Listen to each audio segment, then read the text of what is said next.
Now we're going to look at the next column type, which is a multi-line column, be in the cars database that we're working on.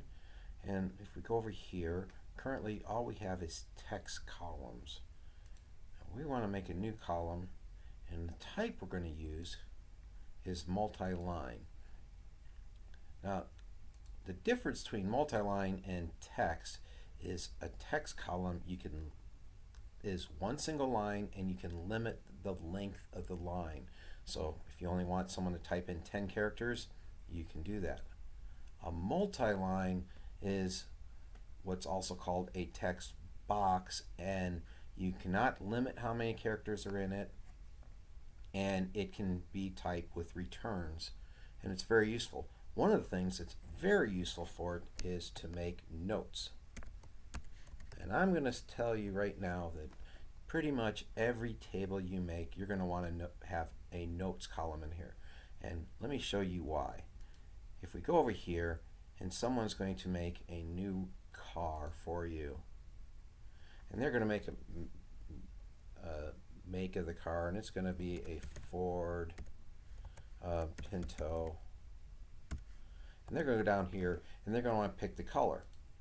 And you're going to go down here, and they're going to have, well, they're going to say, the car's actually orange, but we don't have orange here, so they can't say it's orange. So they're either going to pick none, if that's allowed, or pick blue, or it doesn't matter what, and they can't put the orange in. So what they're going to do is they're going to do this. They're going to put dash, and this car is actually orange. I've seen this happen time and time and time again. They have some information, and they don't have a place to put it because you didn't give them a place to put extra stuff they suddenly come up with. So instead of telling you, they're just going to cram it in wherever they can find it and wherever lit it. And so it's going to go into one of your other text boxes without you knowing. And they will do that. You can solve that problem by making a notes column. By making the notes column, it just gives people an opportunity to use one of these multi-line boxes to enter anything they want. So if I do that, and now I go edit it, now suddenly I have a basic notes here. And then this could just be anything because it's notes, and the person can no longer do that. And if they find something they don't know, they can at least put it down here, and hopefully they'll tell you and say, hey, we need orange in here also, and you can go and add it to the list. But until then, they can stick it here and not mess with everything else. It limits people poisoning your database by putting improper data in. So I saved that one, and now I have a notes field. I'll look at the list all, and there it is. Now let's look at what we can do with the notes field. We still have the same things, and let's not forget our notes section. Okay, this is for anything people wish to type. The add similar for a notes field, you pretty much don't want that to happen. Allow find up and down. Maybe sometimes you want to find stuff in the notes field, sometimes not. So I'm going to turn that off. We're going to leave include views by default on here, but many times when it's a note field, you don't want it in your views. Well, you might want it in your views, but a lot of times, so you want to pay attention to this. Display without wrapping, that's a problem, because if someone types a long line of text, it's going to go way off the edge of the screen. So we probably want it to wrap. Now, then down here in the bottom, we have these multi-line text options. They're specifically for doing this. And they give you some options here. Right now, we're just standard type in and the lines to edit. The lines to edit control how large the box is when you first bring it up. And if we look at the one I just did and edit it, you notice the box is about this tall, and people can go in here and start entering data. This is data, this is something else, like that. And then when they run out of space, it gives a scroll bar. we can actually, they can make it bigger, but they can't make it smaller than 5 lines. If I scroll back up, so it's there. I save that, but what you can do is increase this if you want to say 25. And then when I go into edit, it's nice and big for them if you want it to be. The thing is, you can't shrink it up, so it may get in the way. I find that in most cases I leave it the same, leave it at 5. 5's a really good number for it. Sometimes when we get to messing with forms, I'll add some extra lines to make things line up and look pretty, but for the most part, 5's a good one. Lines to display, on the other hand, is another important feature. If we go back and over look at right here, this is, as we make more notes and put more returns in on our view, it starts making this row bigger and bigger and bigger. It can literally get so big that it runs off the screen. If I go in here and edit it, and I get something else, more things, others, say this and that, like that, all these returns when I save it, suddenly this one record is taking up all my space. So that's a problem. So what we can do here is lines to display. We can limit that. We could say, I only want you to show me 4 of the lines. That's all space I'm willing to give up. Now if I do that and save it, this is what happens. I'm going to refresh the screen. And TeamDesk limits how much is displayed, and it's going to give you 4 lines, but one of the lines is the more button. So there's 1, 2, 3, 4. So it's limiting how much you see, but still giving you the option to see the whole note. And this is a really, really good way to handle this. If you want people to put notes, but you want to show the notes out here, but you don't want to use up all your real estate by making these rows really big, you just tell it to limit how many lines that go in there, and then people can put more. And hopefully people will just make short notes. Short notes are good. Long notes aren't necessarily great, but if they do make a long note, it won't break everything. Let's go back in here and look at a couple other things real quick. This is for data entry here, and these do 2 fun things right now. If we standard type in does exactly what we've been doing, but if we pick append only or prepend only, this sets our table, or column I mean, to, let me show you. It's easy to explain when I show you. So I go back over here and refresh, and let's first, I'm sorry, I'm going to go back here so it's more apparent, and I'm going to take that out so it'll show me all the lines.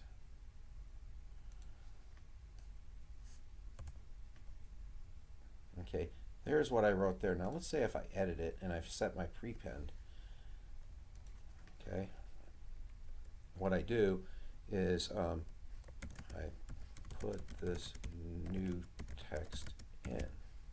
Now you notice I cannot change the previous note.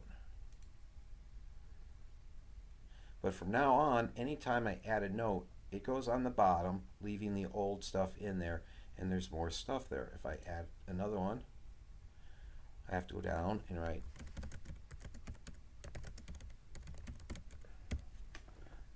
so it sort of makes your multi-line field or your note field or whatever you want to call it, and it makes it kind of like a journal. In this case it's going downward. The first one doesn't have a date because it wasn't said to be dates.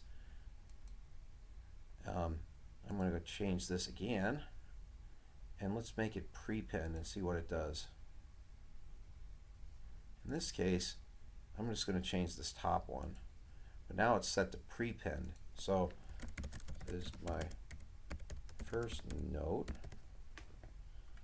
save it, and since when I entered the data it was set to prepend, it puts the date and time in here, and if I edit again,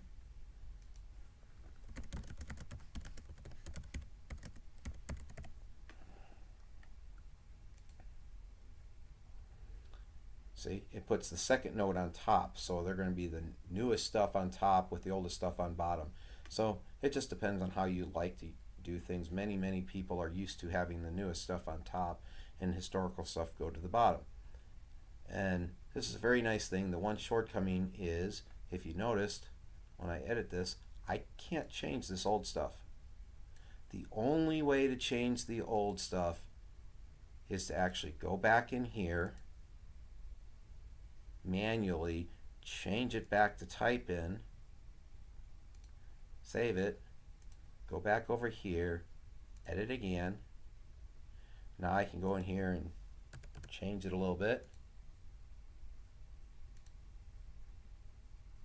edit it, and set it back to my prepend, and then go and refresh.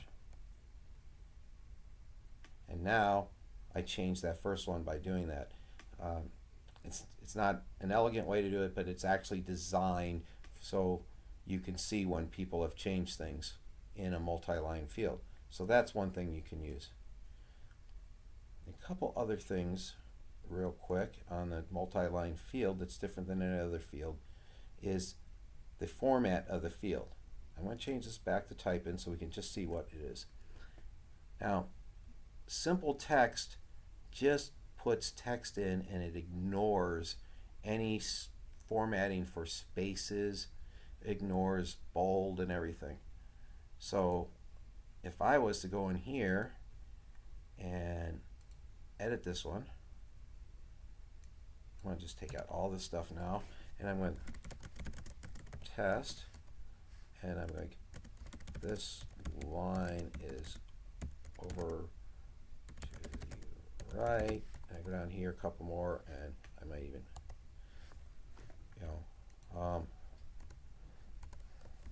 this one is left. Put some spaces in here. This one is right. That's fine. Some spaces.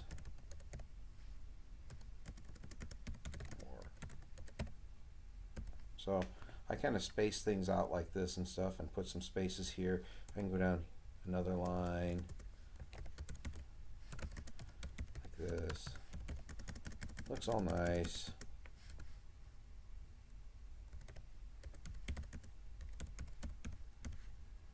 Go up here and just play with lining it up like that.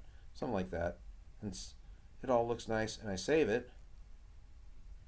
Now when I look at it, everything's crunched together.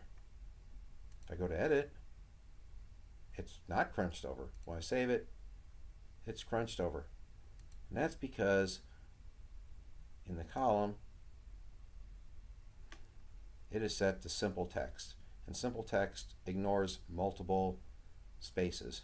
I could pick pre-formatted text on the other hand and save it. And then refresh the screen, and ta-da, it did my things. Now why did this go like this?